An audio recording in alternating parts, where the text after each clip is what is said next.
Dear students of class 12th, welcome to DS English.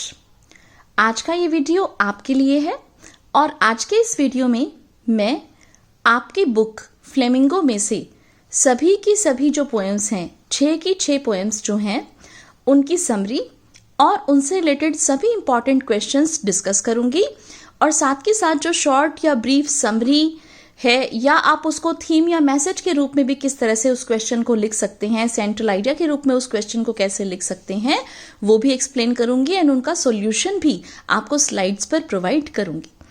तो आपने अगर अब तक मेरा चैनल सब्सक्राइब नहीं किया है तो इसे सब्सक्राइब कर लीजिए तुरंत ही, क्योंकि अब आने वाले समय में मैं आपके बोर्ड के एग्जामिनेशन से रिलेटेड प्रिपरेटरी वीडियोस जो हैं वो बनाऊंगी और उन्हें अपने चैनल डीएस इंग्लिश पर अपलोड करती रहूंगी। तो चलिए, आज का ये वीडियो आपके लिए है। इससे पहले कि मैं वीडियो स्टार्ट करूं, एक और बात आपको बताना चाहूंगी कि जितनी भी पोएम्स हैं आपके सिलेबस में, उनसे रिलेटेड सभी एक्सप्लेनेटरी वीडियोस जिनके अंदर मैंने पोएम के डिफिकल्ट वर्ड्स और उनके मीनिंग्स, पोएम की बहुत ही अच्छी सी एक्सप्लेनेशन विद पिक्चर्स और इसके अलावा सभी लिटरेरी डिवाइसेस और इम्पॉर्टेंट क्वेश्चन से रिलेटेड वीडियोस मैं ऑलरेडी अपने चैनल डीएस इंग्लिश पर अपलोड कर चुकी हूँ। आई होप कि आपने मेरी वो एक्सप्लेनेटरी वीडियोस देख ली होंगी, और अगर अब तक नहीं देखी हैं तो मैं इसी वीडियो के डिस्क्रिप्शन बॉक्स में प्लेलिस्ट का लिंक मेंशन कर दूंगी, जिसमें लगातार आपकी जो वो वीडियोस हैं सभी पोएम्स की वो प्ले होंगी। आप वहां से बहुत ही अच्छे तरीके से पोएम्स की एक्सप्लेनेशन को जरूर समझ लीजिएगा। तो आज की इस वीडियो को स्टार्ट करते हैं और आज की इस वीडियो में, जैसा कि मैंने आपको बताया, हम समरी डिस्कस करेंगे सभी पोएम्स की और साथ के साथ मैं पोएम से रिलेटेड जो भी कोई इंपॉर्टेंट एस्पेक्ट है बेटा, वो हर कोई इंपॉर्टेंट एस्पेक्ट अपनी वीडियो में कवर अप करूंगी।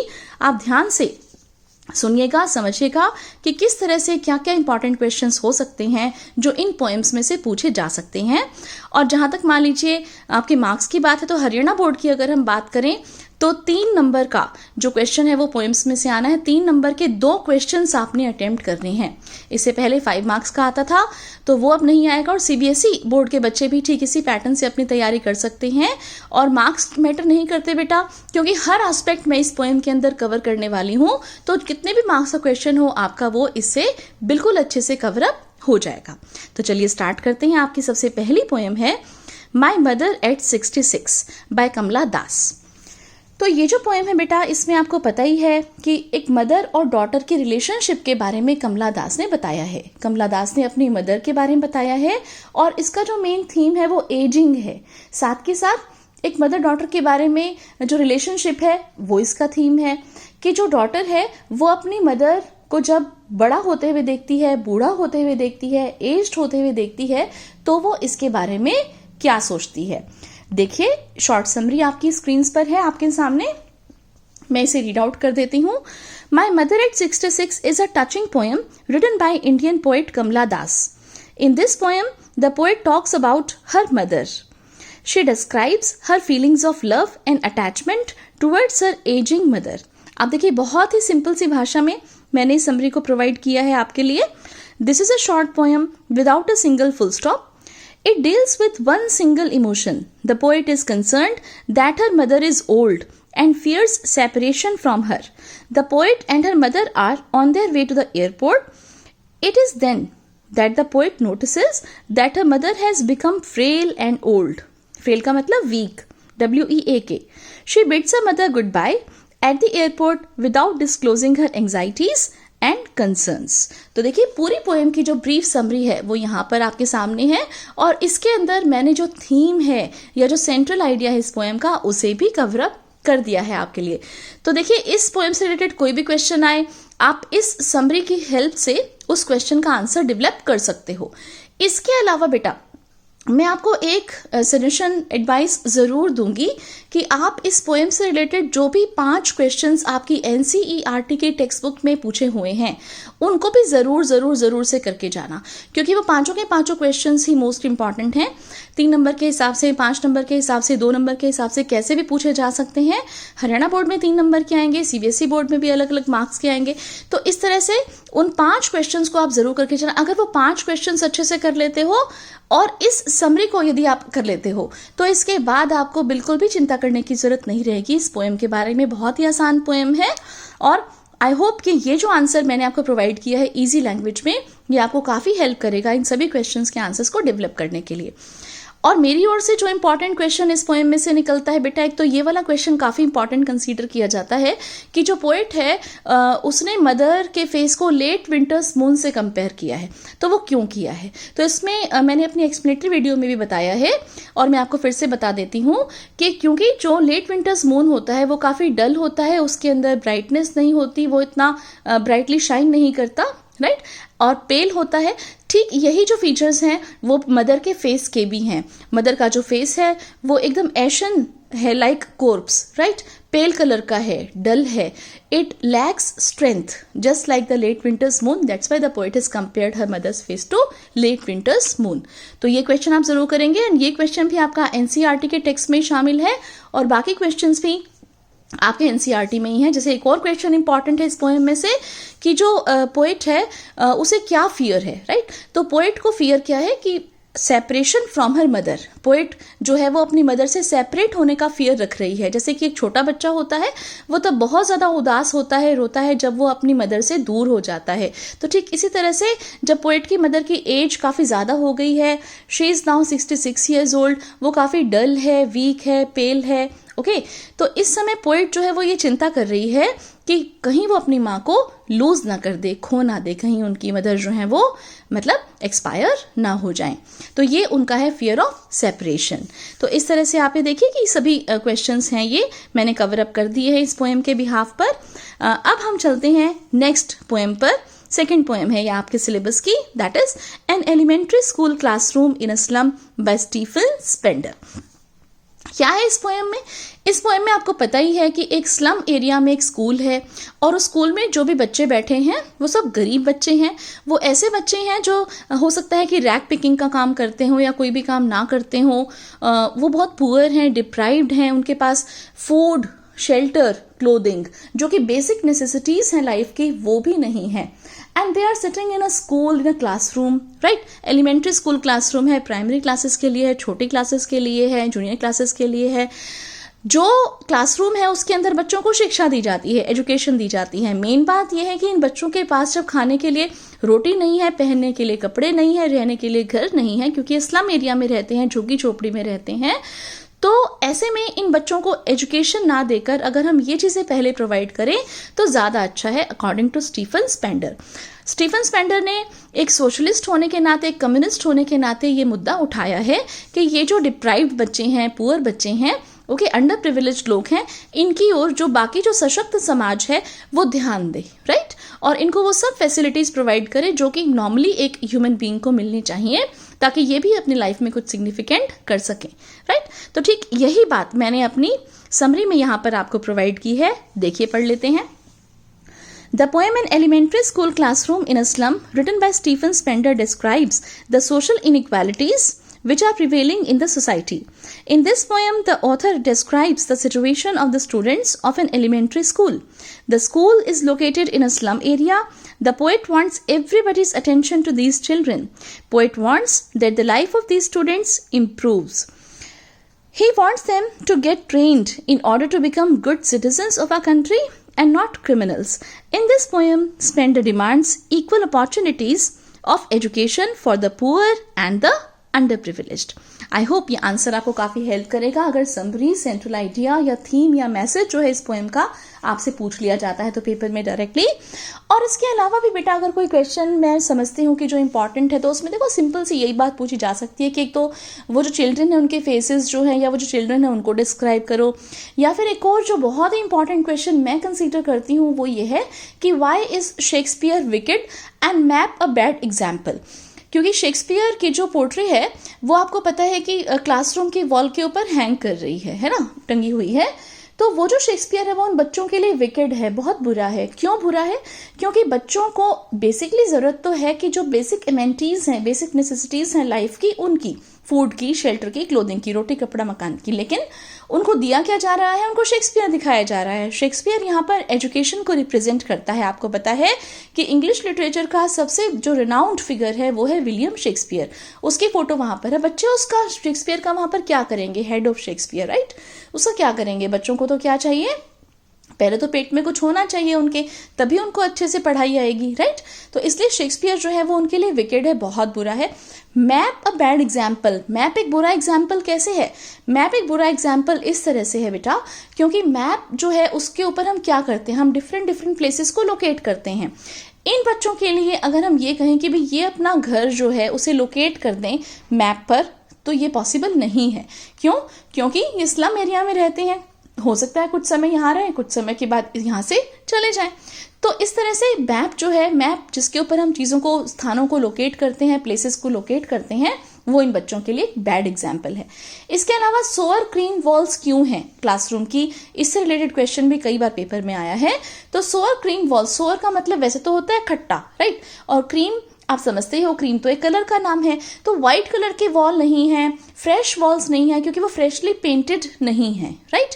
तो वो काफ़ी पुराना पेंट है, इसलिए वो जो वॉल्स है उनको सोअर क्रीम वॉल बोला गया है। बस इस क्वेश्चन में से आप इन्हीं क्वेश्चंस को इस पोएम में से आप इन्हीं क्वेश्चंस को कर लीजिए, इतना आपके लिए सफिशिएंट है। Now come to the next poem, that is third poem of your Flamingo, keeping quiet by Pablo Neruda. Beautiful poem. अब कीपिंग क्वाइट पोएम के अंदर आपको पता है कि पोएट ने बेसिकली 2-3 बातें बोली हैं, जिसके अंदर से वो एक तो हमसे ये अपील कर रहा है कि हम सब शांत रहें, हम सब साइलेंट रहें, चुप रहें। तो चुप रह के क्या करेंगे? हम करेंगे सेल्फ इंट्रोस्पेक्शन। क्या सेल्फ इंट्रोस्पेक्शन होता है? सेल्फ इंट्रोस्पेक्शन ये होता है कि हम अपने अंदर झांक कर देखेंगे कि जो कुछ हम कर रहे हैं वो सही है या नहीं, और अगर वो सही नहीं है तो हम उसे ठीक करने की कोशिश करें। या फिर पोएट का ये मानना है कि जब तक हम साइलेंट और स्टिल होंगे, मीन्स कुछ भी नहीं बोलेंगे, कुछ भी नहीं करेंगे, तो एटलीस्ट उस समय तक तो जो कुछ गलत हम कर रहे हैं उससे बच पाएंगे, राइट। तो पोएट इस पोएम में डिफरेंट डिफरेंट एग्जाम्पल्स देते हैं कि किस तरह से जो ह्यूमैनिटी है वो क्या क्या चीजें गलत कर रही है, जो कि नेचर के हिसाब से भी और मैनकाइंड के हिसाब से भी गलत हैं, और क्या होगा जब हम इन चीजों को करना बंद कर देंगे, कुछ समय के लिए सेल्फ इंट्रोस्पेक्शन करेंगे। तो at that time we will develop a feeling of mutual understanding and brotherhood, right. तो इस तरह की थीम के साथ ये पोएम बहुत ही ब्यूटीफुली पेब्लो नेरुदा ने लिखी है, एंड ये एंटी वॉर पोएम है। देख लेते हैं पोएम की समरी को एक बार। In the poem Keeping Quiet, the poet Pablo Neruda talks about fraternity, brotherhood, peace, and love. Throughout the poem, the poet is asking us to keep quiet. This will help us to understand how we are destroying our environment by deforestation, pollution, and deadly wars. Not just environment, we are killing animals, hurting ourselves, and killing each other for selfish reasons. However, when we are silent, we will be able to introspect ourselves. As silence is understood universally, there will be no language barrier, and thus we all will be one. There will be no hate or greed in the world, and thus it will be a better place to live in. तो I hope यह answer आपको काफ़ी help करने वाला है, क्योंकि जो poem का मेन जो मैसेज है, थीम है, सेंट्रल आइडिया है, प्लस इसकी जो ब्रीफ समरी है वो मैंने यहाँ पर आपको प्रोवाइड करती है। अदर देन दिस मैं आपको बता दूं कि जो क्वेश्चन मैं इंपॉर्टेंट कंसीडर करती हूँ इस पोएम के पॉइंट ऑफ व्यू से बेटा, वो है कि वो एक्सरसाइज का एक क्वेश्चन है बेसिकली, और मैंने आपको बोला भी है कि एनसीईआरटी के क्वेश्चन तो आप ज़रूर करके जाना। उसमें है कि जो पोएट है उसने अर्थ से क्या एग्जाम्पल उठाया है, राइट। ये चीज़ डिपिक्ट करने के लिए कि भी कीपिंग क्वाइट के हिसाब से अर्थ से क्या एग्जाम्पल उठाया है, ये वाला क्वेश्चन इंपॉर्टेंट है।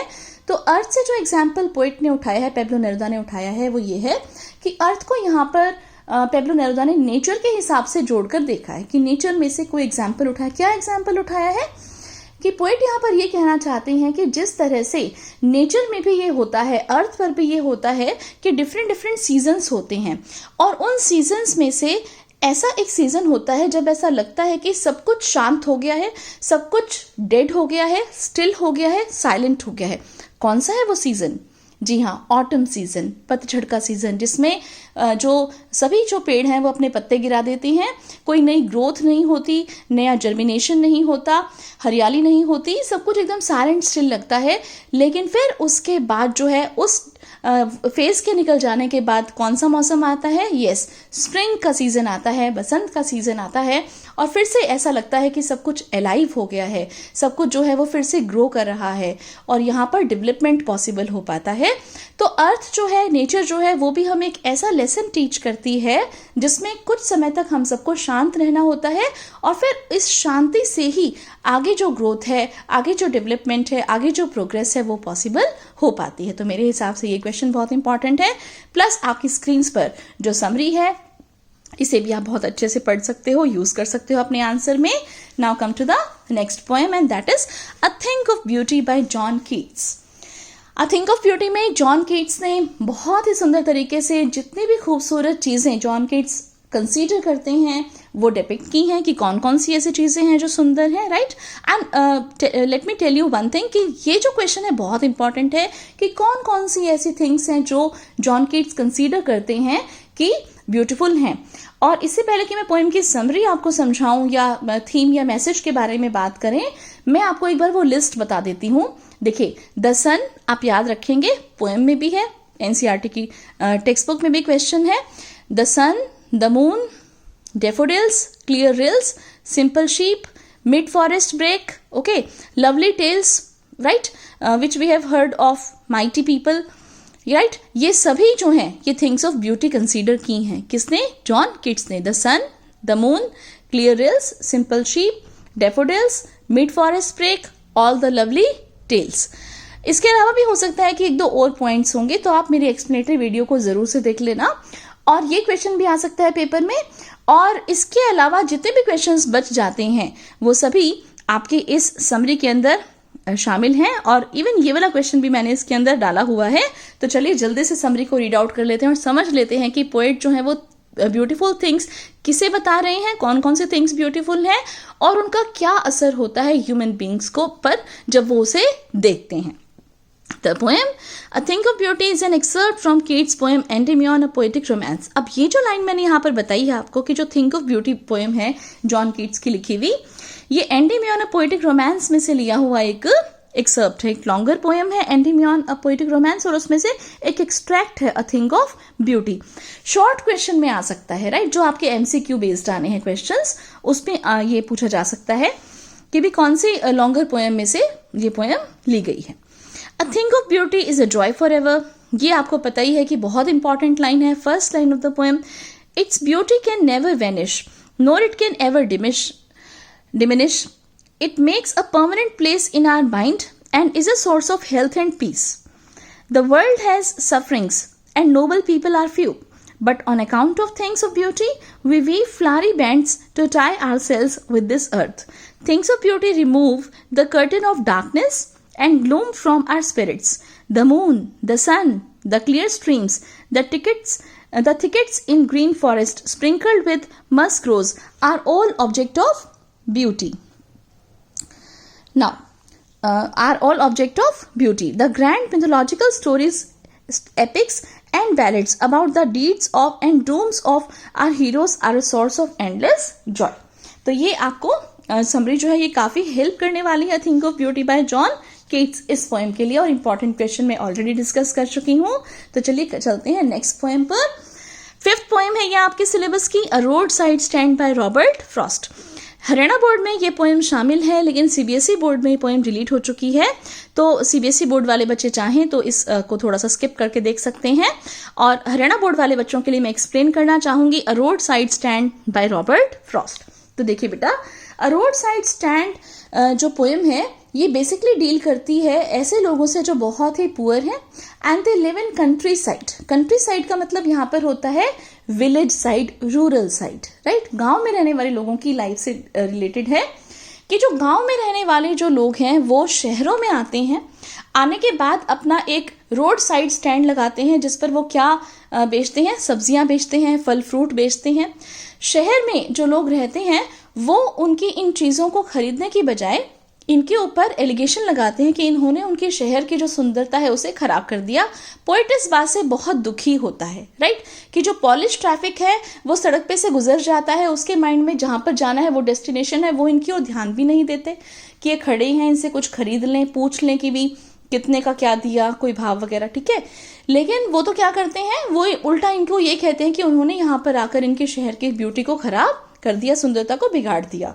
इसके अलावा पोएट इस बात से बहुत दुखी होते हैं कि इन लोगों से झूठे प्रॉमिसेस किए जाते हैं सरकार बनते समय, इलेक्शंस होते समय, ठीक है। मूवीज में जो बड़ी सुंदर सुंदर लाइव्स होती हैं वो इनको पिक्चर दिखाई जाती है, लेकिन असलियत में ये बेनिफिशिएंट बीस्ट्स ऑफ प्रे हैं, ये ग्रीडी लोग हैं, ये लालची हैं, ये दिखते हैं कि शरीफ हैं लेकिन ये एक्चुअली शरीफ नहीं है। ये बस केवल इनका शोषण करने के लिए, एक्सप्लॉयटेशन के लिए ही ये सब करते हैं। और पोएट इस बात से बहुत दुखी होता है। और एक और बहुत ही इंपॉर्टेंट क्वेश्चन बेटा इस पोएम में से जो निकल कर आता है वो ये है कि जो शॉपकीपर है वो बैठा हुआ है, ठीक है, और कहाँ का शॉपकीपर, गांव वाला शॉपकीपर, वो गरीब आदमी अपना सामान बेचने के लिए जो बैठा हुआ है रोड साइड स्टैंड पर, रेडी पर, शॉप पर, वो अपने मन में क्या सोच रहा है और उसकी जो विश है वो इन वेन क्यों जाती है, मीन्स बेकार क्यों जाती है, राइट। तो क्या सोचता है, वो ये सोचता है कि काश कि कोई, उसकी एक ओपन प्रेयर है, राइट। पोएट क्या बताते हैं कि उसकी एक ओपन प्रेयर है, और वो ओपन प्रेयर क्या है कि कोई भी ये जो लोग यहाँ से गुजर रहे हैं शहर में सड़क के ऊपर गाड़ियों में बैठकर, इनमें से कोई तो यहाँ पर कार आए, रुके और पूछे कि जो तुम सामान दे रहे हो what are the farmers prices, की उसका कीमत क्या है, राइट। अब वो इसको चाइल्डिश लॉन्गिंग कहता है कि ये तो बच्चों वाली विश है। क्यों? क्योंकि एक्चुअली तो कोई कार आती ही नहीं वहां पर, और यदि बाय चांस कोई कार आती भी है, उसकी जो विश है वो इन वेन क्यों जाती है, व्यर्थ क्यों जाती है। इस बात का आंसर बता रही हूं कि अगर कोई कार बाय चांस वहां पे आती ही है तो या तो वो बैक लेकर और फिर टर्न लेने के लिए आती है, वो ग्रास को एकदम कुचल देती है, प्लो अप कर देती है ग्राउंड को, और फिर उसके बाद बैक लेके चली जाती है। या फिर जो कार आती है वो ये पूछती है उससे कि क्या तुम्हारे पास पेट्रोल है। अरे वो पेट्रोल नहीं बेच रहा, वो तो क्या बेच रहा है, फ्रूट्स और वेजिटेबल्स बेच रहा है। और या फिर जो है ये पूछने आते हैं कि क्या ये जो रोड है, ये रास्ता जो है ये कहाँ पर जाता है, लेकिन कोई भी ये पूछने के लिए नहीं आता कि वो जो चीजें बेच रहा है उसके प्राइस क्या है, या खरीदने के लिए उसके पास नहीं आता। तो ये मोस्ट इंपॉर्टेंट क्वेश्चन मेरे हिसाब से मैं कंसीडर करती हूँ। एंड फिर उसके बाद आप फाइनली इसके अंदर पोएट ये कहना चाहते हैं कि वो बहुत ज़्यादा दुखी है इन लोगों की कंडीशन को देखकर, स्पेशली उस टॉर्चर को देखकर जो कि शहर वाले लोग इनके ऊपर कर रहे हैं, अमीर लोग इन गरीबों पे कर रहे हैं, हैव्स इन हैव नॉट्स पे कर रहे हैं, right.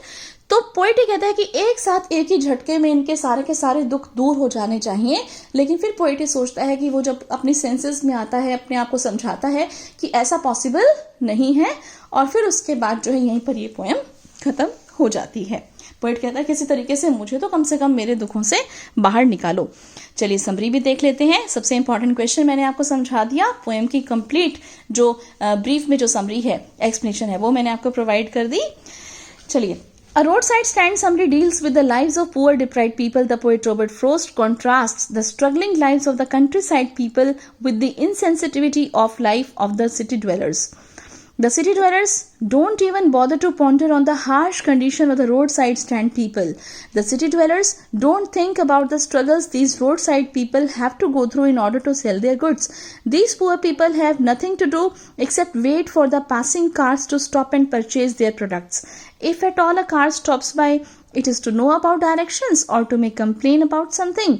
The poet deeply sympathizes with these impoverished people and feels compassion for them. देखिए, a roadside stand by Robert Frost, यहीं पर ही हम खत्म करते हैं। आई होप कि आपको ये पोएम अच्छे से क्लियर हो गई होगी और समरी काफी हेल्प करेगी आपकी अपने आंसर को डेवलप करने में। अब हम आ जाते हैं लास्ट पोएम पर, aunt Jennifer's tigers by Adrienne Rich. In the poem Aunt Jennifer's Tigers, Adrian Rich describes that how the power of the patriarchy controls women's forms but not their minds.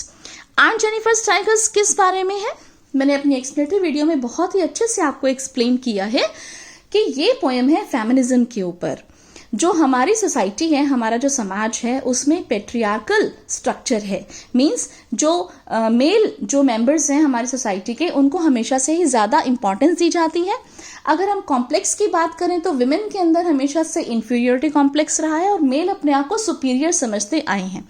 Same यही theme जो है Adrian rich ने aunt Jennifer's tigers के अंदर depict किया है।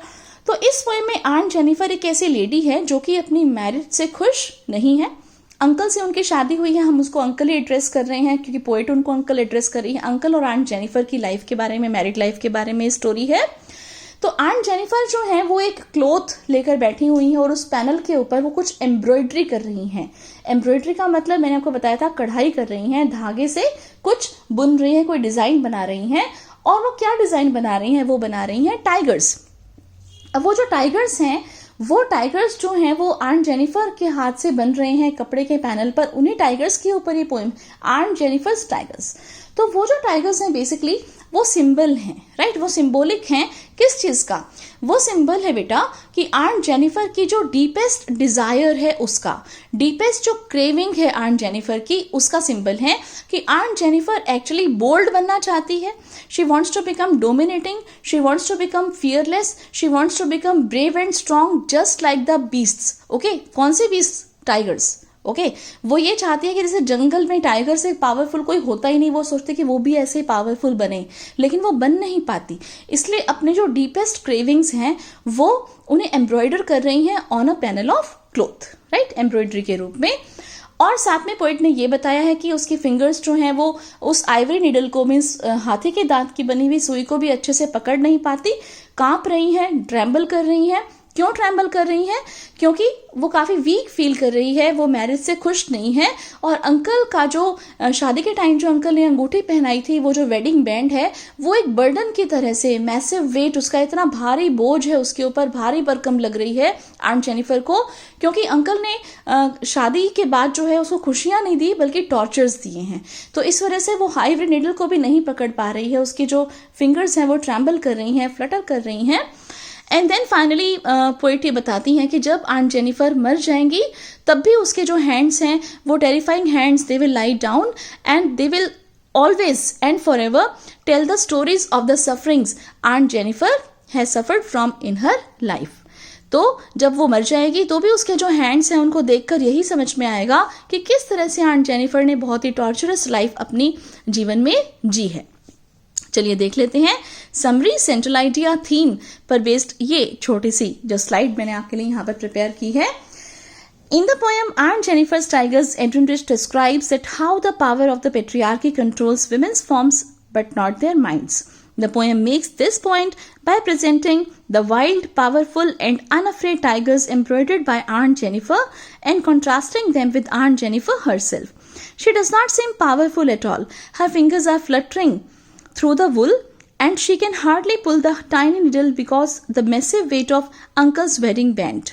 There is no hope for Aunt Jennifer. Her bondage lasts until her death. It seems that she creates happier looking world than the one she lives in. Perhaps Aunt Jennifer uses art as an escape from her troubles.